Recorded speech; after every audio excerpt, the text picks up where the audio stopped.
Hey everybody, it's BJ. And Patrick. And if you haven't, real quick, like and subscribe and let's go. All right, we're going to be doing a reaction video to Pierre Poilievre addressing the housing shortage and wages. So there's a video, it's about 2 minutes long. We're going to show you that and BJ at the same time, and BJ is going to react to that. And then I'm going to put in my 2 cents in there as well. Now, a federal election is going to be coming up in 2025. We all expect. Yeah. Pierre Poilievre of the Conservative Party of Canada, looks like he's pretty popular now. He looks like the likely winner of that election, but you can never tell. But I want to know, even with Pierre Poilievre, is it going to make a difference with affordable housing, attainable housing, however you want to call it? And is that the right party to fix what we call the housing crisis here in Canada? Right. Put that in the comments below, and I'd love to hear more about that. Let's get on to seeing what Pierre Poilievre has to say about affordable housing and wages. Mark was saying housing costs have gone up. They were up before COVID. They're up even more since. If we build a lot of homes, will it bring the prices tumbling down? Will it burst the bubble? A bubble is when the price is just driven up by speculation and no fundamental market demand underneath it. Just people speculating that it will be worth more one day, so I'm buying it in the hopes that someone else will pay more later on. I don't think that's what we have. I think we have real demand for housing that underlies the price. That's the problem. We have way more demand than we have supply. No government can sort of snap his fingers and reverse those mathematics overnight and cause housing prices to come crashing down. It will be a year after year improvement by adding homes faster than we add people and growing take-home pay faster than we grow housing costs, that affordability will return. So this, if I could make a graph out of it, right now, this is housing supply and this is housing demand, right? We need to get it like this. So that, by the way, it won't, when you do that, it's still gonna take time to close the gap. It's still gonna take time to close the gap for the number of homes to catch up with the number of people.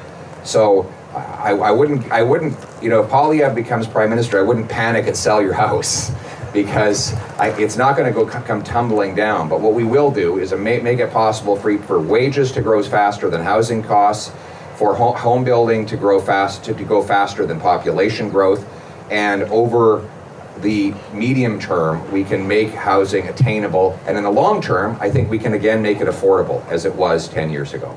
Thank you. All right, BJ. Okay. What do you think there? Well, I agree with a lot of what he said. I have some questions about some of the other points, and let's talk about some of them. The one thing I appreciate is that he's telling us, look, there's no quick fix here, right? He said, we're not coming into power and suddenly everything's going to be bang, the housing issue is taken care of. So I appreciate that part. But, he said we're going to do something so that wages increase. I always have an issue when, how does the government increase wages in the private sector? Provincially, it's minimum wage. Yeah, right? So, this just makes me nervous when we talk about things like that, because really the ability of a business to pay its employees is based on how that business is operated and whether it operates at a profit, and there's everything that goes into the operation of that business. So if a government is going to somehow stimulate that business so that they can pay higher wages, my first point is, I don't want the businesses getting handouts from the government, right? Essentially, right? If you're going to figure out something on a taxation level, okay. I believe in general we are overtaxed as a nation anyway. Which his platform is like cut the tax, and is that carbon tax? I think that's what he's aiming at. Right. But we need a whole overhaul of being overtaxed. Yes. Right. Yeah. So I think that's my first thing that when he said we're going to do something about raising income. Yeah. To me, that just makes me nervous when Big Brother says we're going to come and raise everybody's income. Okay, if you're running a business and it costs you more money, now it costs you $17 an hour for I don't even know what minimum wage is. I'm guessing my kids are getting part-time jobs, and they're kind of in that range. Yeah, and it's like, yeah. wow. Yeah, same with my daughter. I remember getting my first part-time job. I was like stocking in a grocery store in Hamilton. It's called IGA, something like that. And I was getting like $7, or I don't even remember, right? Yeah, it's like $7.50, $7.45. I don't know. Yeah, my first job was at a gas station and working in the car wash, like spraying cars at the front when they came in. How much? And it was a Gulf. Back then it was Gulf, right? Before Petro-Canada bought them. Okay. And I was getting paid $4.85 an hour. $4.85 an hour. Or maybe it was $4.50. I might have started at $4.50 and got a raise to $4.85 eventually.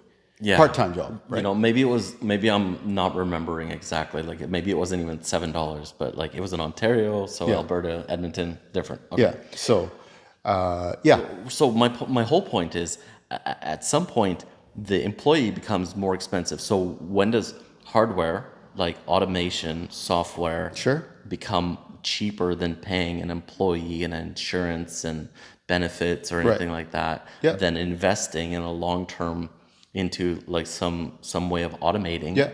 And the cost of updating that software for your business. Sure. Right? You go through a drive-through now and like you don't know if you're talking to AI when you make your order or not. Like there's still somebody in the back doing things. Sure. Right?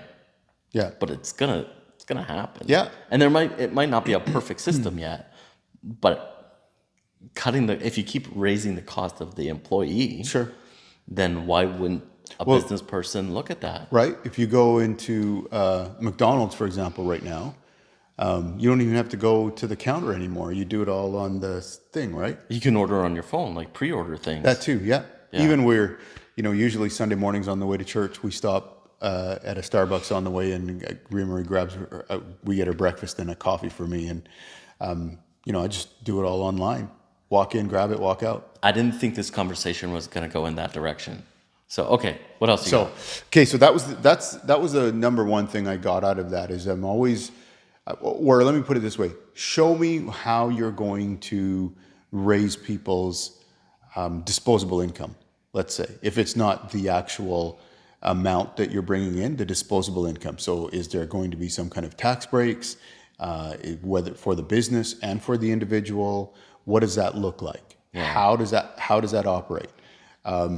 If we're talking about businesses, let's leave the business part aside. If we're talking about building, because trying to catching up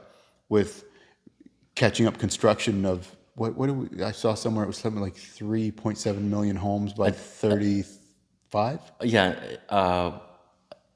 I'm not sure if it was 6 years or 10 years, but we have to build, or at least the federal government is saying 3.6 million more homes. Yeah. I think it's by 35 affordability by whenever fantasy. So I guess my thing with that is if that is the goal, how are you doing that? If it's removing bureaucracy, and here's the thing, that a lot of that is not at the federal level. You can pass whatever legislation you want federally, but it's not even at the provincial level in a lot of cases. It's at the bylaw level, and it's at the municipal level. Yeah, absolutely. Bylaws and zoning and approvals and we know places like we're in Victoria, so Saanich, they have increased their development cost charges. The permit fees are based. It's not a flat fee like some other places.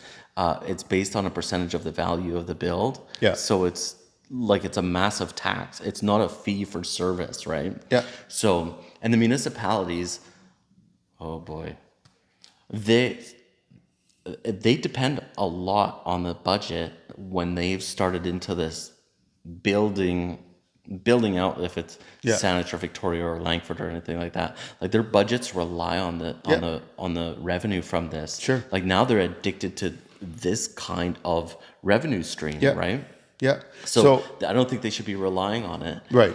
But that's not a federal issue. I think that's what I come back to with Poilievre is what are you going to do to stimulate the housing market when it's not really a federal issue in the sense that it's municipalities that have to resolve how they're handling development? There might be a monetary incentive for the municipality, but who's the leader and how efficiently do those municipalities work? Right. Because if And there's no now for- accountability, Sure. people will just sort of take as much time as they need to like approve something or delay things, right? Yeah, and it's if an we're issue. now we're talking about incentivizing the municipalities. Okay, so if that's going to happen, where's the money going to come from? It's going to come from the tax base, and does that mean? And then how do you reduce taxes on businesses and on the individual so that they can have more disposable income? In theory, the business has more disposable income to put into the hands of the employee, who then has more disposable income to put into the economy or into the building of a home or purchase of a home, right? How is this different from the current federal plan from Justin Trudeau's party right now? How is that different from Premier Eby's NDP party in BC with their, I don't even know what it's called, the Build House Build Fast program? Oh, remember is we incentivize Yeah. the municipalities with our own money that we give Right, them. right. So if we build, or Victoria builds X amount of properties, then the carrot is we'll give you more funding for infrastructure or something like that, right? And at least Victoria has like a high density. We already had like 3,000, 4,000 doors in the ground that have been approved that just are not built yet, right? So it's like, oh, we'll give you this, but then it's like giving the same sort of incentive on like, oh, Oak Bay, I need you to build a certain amount of units. And it's like, you know what? That's not Those gonna happen. people have voted for the leaders of that municipality, right. for that's the way they want to have it. That's right. You know, maybe they don't want more, and I don't Take care. it- Call it NIMBYism. I don't care. Sure. That's what the locals voted for. That's what they want. 100%. And then maybe Take this it- is what they don't want. Take a drive through Uplands and tell me where you're going to have the townhouse complex. The median Or the price. condo. I saw something about the NDP party. I don't know who the representative is for Oak Bay, and they're talking about affordable housing in Oak Bay. The median price is $2.5 million for a home there. Yeah, Like, sure. No, I was looking at no. I was looking at a property just recently in Oak Bay, and it's just under $6 million. Beautiful home. Yeah, what you want? You But know what happens? that's not affordable. Nobody in that neighborhood is looking for affordable housing. No, it's not the area for it. That's right. That's it. And you know what? Like, if we have what is it? A disparity, income disparity? Is that what it's called? Like when there's a huge gap Yeah. between like this Disparity, is how much. yeah. This is how much these folks make, Yeah. and this is how much like the affordable housing is. Yeah. You know what happens? Crime goes up. You know what? Like, has anybody thought this through? But you know, again, Oak Bay is Oak Bay. Nobody's moving to Oak Bay It's because happening it's in my neighborhood, in Langford. They put affordable, like subsidized, taxpayer-funded housing. okay. As soon as the building goes up, like the stores are all complaining that like crime, like people steal stuff. I'm not saying they're all criminals. Yeah. I'm just saying this is what happens. Interesting. Okay. Did we miss anything? Those were I hit the main things. To me, it's I don't want more government involvement. I don't want the government somehow raising. I'm all for income going up, okay, but not being legislated. Okay, you've hit all my points. So here's a couple that I had on the back burner waiting Yeah. for you, right? So he's talking about like we don't have enough homes. Yeah. So let me put this into perspective. The average occupancy of a home across Canada, household, so it could be a big house, it could be a small house, whatever, right, is 2.6 people per household. Now Toronto, because you know not every market's the same, it's about 5 people per household. Now different. Like I was gonna say, I'll say it first, and then I'll backtrack on it. Different cultures have different ways of their family dynamics. You know, you might have the parents living with you, or the Sure. grandchildren living Yeah. all together, like 3 generations or 2 generations, and in a household a lot longer than a lot of other people. Sure. You know, it's like I got 4 kids. There's 6 of us in a house, plus a cat and a dog and some fish. Like Sure. I'm way above that. Victoria's density is 1.8 people per household. Okay. So there's a lot of like single occupancy homes. Okay. And this has always been a thing of Victoria. There's a lot of single ladies out here too. That's funny. Anyways, I should, I'll tell my daughter, you're 0.8 of a person. Because whereas there's 1.8 people in Victoria per home. that's the average. So I'm 1, she's 0.8. Yeah, she'll be a full point one day. Also, I think I like Pierre. I think he's a really good orator. Yeah. He speaks to the common person. I think Yeah. he misspoke when it came to demand and supply. He said the demand is like this. Oh, yeah. Can I see this? Yeah. Demand is like this, and supply is like this, right? Yeah. And we need it to be like whatever, like this, right? Yeah. Actually, I think he really misspoke, or he's misinformed. We have 180,000 listings across Canada that are available for sale. And he's talking about housing affordability. He's not talking about rent. He's Yeah. not talking about homeless people. Right. There's 180,000 people, or 180,000 listings available to purchase right now as the end of July. It's August Yeah. now. And the absorption, how many houses sold during that time Yeah. in July was 40,000 households. Could be condos, could be duplexes, could be whatever, right? So clearly, it's taking longer to sell properties now, Sure. right? That doesn't mean every kind of property, like we talked about, single-family homes in many areas are still in demand and have not been affected as much as like condos, where there's been a Especially in Toronto, right? Where you have a glut Toronto, of the Vancouver. new builds and investors getting out. But I would add to Exactly. that too, that one of the top economists at BMO specifically addressed that we are in a balanced market nationally and how this is a positive thing for the real estate market. Right. So I think, if one politician, I don't care if it's Pierre or if it's David Eby or if it's Justin Trudeau or if it's any one of the other people, if they say something silly, and it's like, wait a minute, that doesn't seem to be right on Yeah. track with the data, Yeah. we're going to call it out. Sure.